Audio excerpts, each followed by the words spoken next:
Today our topic is about a very famous Islamic scholar. His name is Muhammad ibn Idris. Does anyone know who this Imam is? The name of the Imam? al-Shafi'i? Now, his name is Muhammad ibn Idris al-Shafi'i. Imam al-Shafi'i, one of the four greatest Imams of fiqh. He is one of the four Imams of the schools of thought. His descended from the Banu Hashim, which is where the Prophet ﷺ is from as well. So he is the only one of the four Imams who is one of the descendants who is part of the Ahlul Bayt. Now, and he was born in 150 after Hijrah. 150 after Hijrah. And this is the same year that the first Imam, Imam Abu Hanifa, passed away. So Imam Abu Hanifa passed away and then Imam Shafi'i was born. So he wasn't part of the Tabi'un or the Tabi'un, but he was still from among the early generations of the Muslims. So he was born in Gaza.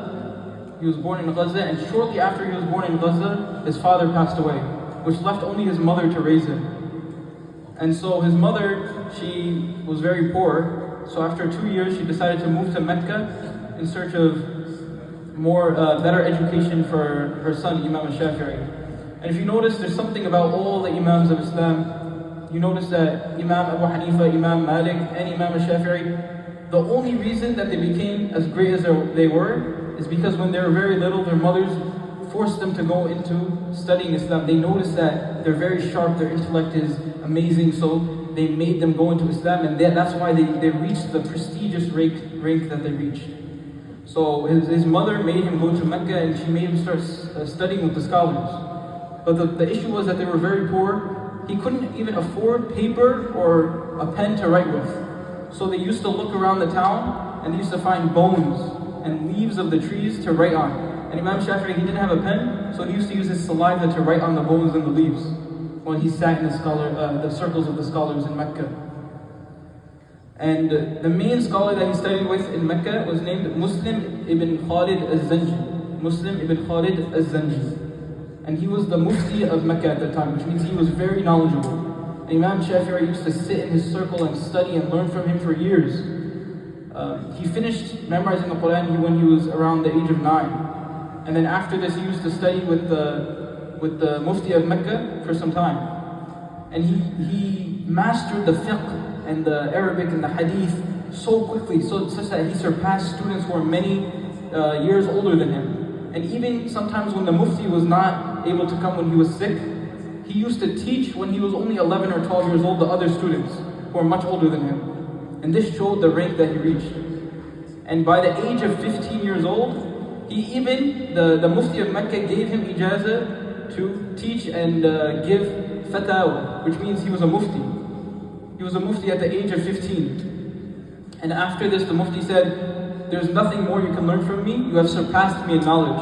And there's only one more person who can teach you, who can increase your knowledge and intellect and increase you in knowledge, which is Imam Malik in Madinah." And Imam Malik was the greatest scholar in the world at that time. So Imam al-Shafi, he wanted to go to Madinah to start studying with Imam Malik.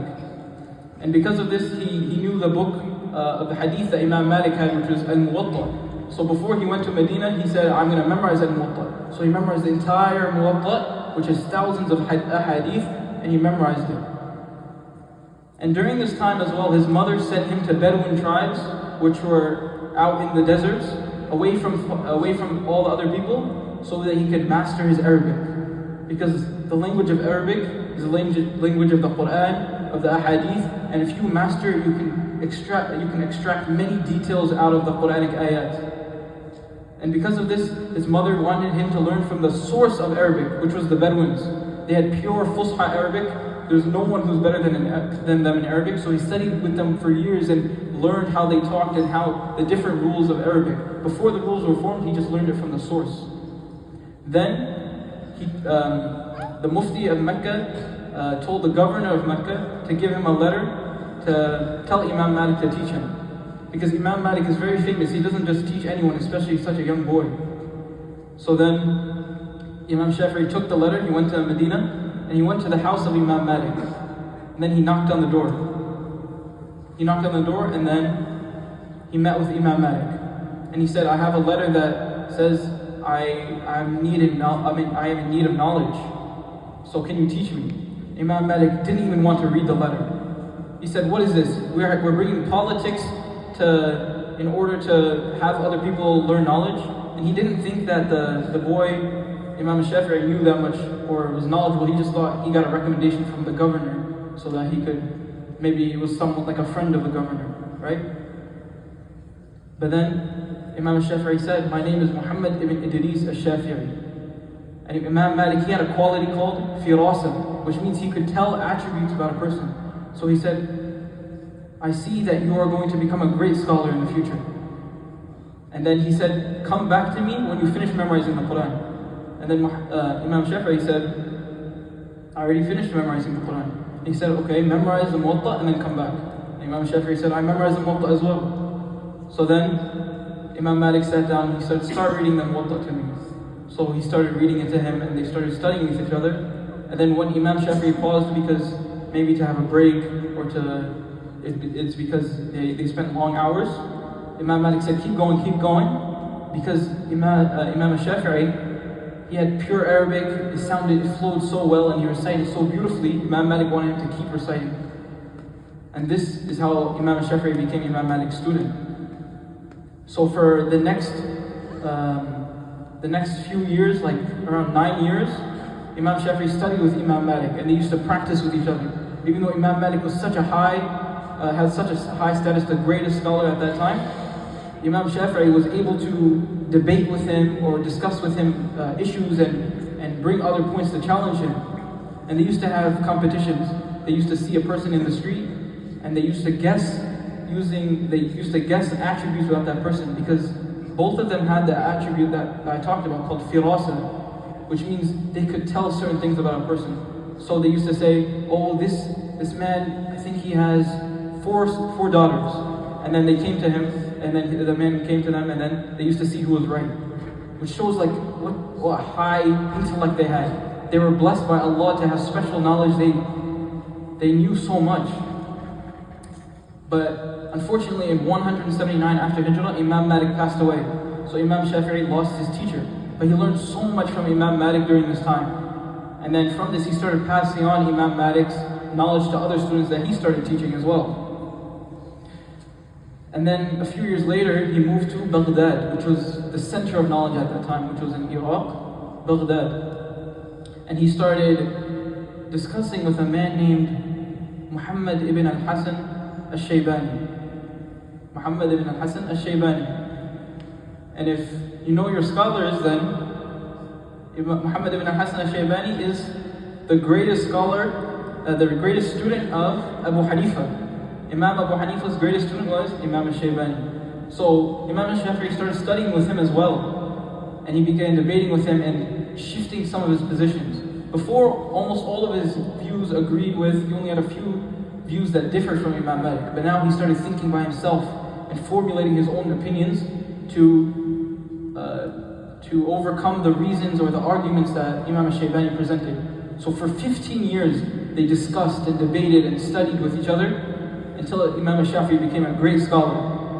Then he went back to Mecca, started teaching. He learned from other scholars there, such as Imam Abu Thawr. And he also started teaching scholars like Imam Ahmad ibn Hanbal. So we see the whole chain, right? Imam Abu Hanifa's student taught Imam Shafi'i. Imam Malik taught Imam Shafi'i. Imam Shafi'i taught Imam Ahmad ibn Hanbal. That's how all the four great scholars are connected. And during this time, there was a lot of political fighting. And there was a group of people known as Alawi people, who loved Ahlul Bayt, and they also were trying to do a political revolution against the governor, which was Harun al-Rashid. So some people didn't like the way Imam Shafi'i used to deal with justice, and he didn't used to do favors for rich people. So they said that he was from this group. And then he was sent along with 9 other people to Harun al-Rashid to be executed because they were political traitors, right? But Imam al-Shafi'i wasn't like that. He was just accused of this wrongly. But when they got to Harun al-Rashid's court, they started executing them one by one until the first 9 had been executed and only Imam al-Shafi'i was left. And it seemed that he was going to be executed as well because he was being accused of treason. But Imam al-Shafi'i said, I've been wrongly accused. He said, let me discuss with you. So he started discussing with Harun al-Rashid, and Harun al-Rashid saw that he had such a brilliant mind, and he argued with him and convinced him that he was not part of the Alawi group who were trying to commit a revolution. And then Harun al-Rashid let him go, which shows the mastery of Imam al-Shafi'i over arguments. Another point we should mention is whenever Imam al-Shafi'i debated or discussed with someone, he never used to want them to lose. He never was trying to make them angry or make them lose or trying to find the holes in all their points and getting them angry. No, he wanted to see who was the right one. He was trying to deal according to the Quran and the Sunnah and find whoever was on the truth. Now, and after this, he went back to Baghdad and he started teaching and formed his own circle of students. And around this time, there's so many other scholars who had all the students with them, but when Imam Shafi'i came, all the students started coming to him to learn from his knowledge because they saw he spoke with pure Arabic. Even normal people who were not interested in Islam, sometimes they didn't even do some of the 5 pillars, they started sitting in these lectures of knowledge because they loved how pure his Arabic was. Clear, pure Arabic, Fusha Arabic. And the other scholars, some of them, they started getting annoyed that all their students were gone because they went to Imam Shafi'i to learn from him. SubhanAllah. Around this time, he started writing his books. The first 2 Imams, Imam Abu Hanifa, Imam Malik, they didn't write that much. They didn't write their fiqh rulings or usul al-fiqh down. Their students just passed on the knowledge. Imam al-Shafi was the first one who started writing this down by himself. He wrote a book called Al-Risala, which is in how to interpret the Quran and Sunnah to make fiqh rulings. And then which is he wrote down all of his fiqh rulings that he decided on from the Quran and Sunnah. After this, during the last few years of his life, he went to Egypt because he heard there was a great Imam. He actually was, he read a lot of the writings of this great Imam. And some say that this Imam was even greater than Imam Malik. His name was Imam Layth ibn Sa'd. He might have been greater than Imam Malik. So Imam Shafi'i went there to study with him, but when he got there, Layth ibn Sa'd had just passed away. So he studied from the scholars around there, and he started learning new ahadith, and he began changing some of his opinions. Before, still many of his opinions were like Imam Malik's, but this was the time he started making his own school of thought, the Shafi'i school of thought, and he changed the opinions he had before. So he stayed a few years in Egypt. Unfortunately, some of Imam Malik's followers, they got together and they said, this Imam, this person is corrupting Imam Malik's views. He's changing Imam Malik's views. They were very strict. They said Imam Malik is the haqq. No one else is right. Imam Malik is right. So this is a reported story, one of the reported stories. These students who were very devout followers of Imam Malik, they got together and they started beating up Imam al-Shafi'i because they thought he was changing the deen. And after this, after a few days, he became ill, and after some days he died. He passed away. And he didn't live very long. He only lived around 50 years old. He only lived around 50 years old. And he had died because some other followers had thought that Imam Malik was the only way. So we have to learn in Islam that there's many possible avenues to the truth, which is why we have 4 madhhabs. There's not only one that is strictly true, because there's differences of opinions. The Prophet ﷺ is not there anymore to tell you which one's the truth. So we have to, whatever we can find from the Quran and Sunnah, we have to accept what others say as well, even if we have a different opinion than them. Now, and then this leaves Imam Shafi'i's legacy. His legacy was he was the founder of usul al-fiqh, one of the greatest sciences in Islam, which is how to take rulings from the Quran and Sunnah. And the Shafi'i madhhab is known for hundreds and hundreds of years to pass on this science and become masterful in all the other sciences. Produce scholars like Imam al-Ghazali, Imam al-Nawawi, Imam Ibn Hajar al-Asqalani. And this is the legacy that Imam al-Shafi left behind. Today, 29% of Muslims follow the Shafi'i madhhab. All of Malaysia, Indonesia, hundreds of millions of Muslims follow the Shafi'i madhhab, which shows the impact that Imam al-Shafi had on the Muslim ummah. So inshallah, we can continue to try to strive, and even with little resources like Imam al-Shafi had, we can study knowledge. We can use our intellect to formulate opinions and become respectful in discussion and debate, and understand that others have different opinions and discuss with them respectfully. And may Allah give us the knowledge that Imam al-Shafi'i had and all the other scholars had. May Allah guide us to the straight path. May Allah allow us all to unify on one path, one tariq, and we're not divided in all these sects today. May Allah gather the Muslims and unite the Arab states.